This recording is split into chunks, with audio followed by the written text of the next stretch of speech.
नाशिक शहरातील मागच्या महिन्याभरातील वाढत्या गुन्हेगारीच्या घटना बघता नाशिक पोलिसांनी त्याविरुद्ध धडक मोहीम हाती घेतलेली आहे आणि कुठलाही गुन्हेगार असो, छोटा असो व कितीही मोठा असो, तर कोणीच यातून सुटणार नाही याची दक्षता आम्ही घेत आहोत.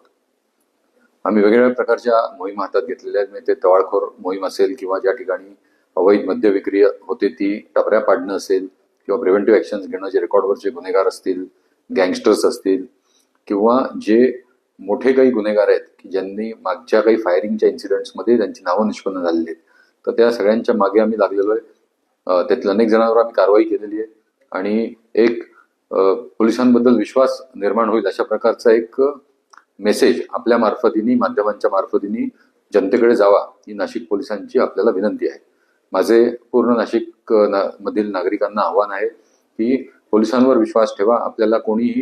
आपल्याला काही बॅनर लावून, रील्स बनवून असं जर भासवत असेल की मी फार मोठा भाई आहे, मी फार मोठा सरकार आहे, मी फार मोठा बॉस आहे आणि सगळं मीच चालवतो, तर आपण फक्त येऊन एकदा आम्हाला त्याच्याबद्दलची आपली तक्रार सांगा आणि आम्ही त्याच्यावर योग्य कडक कारवाई करू याचं आश्वासन आम्ही तुम्हाला देतो.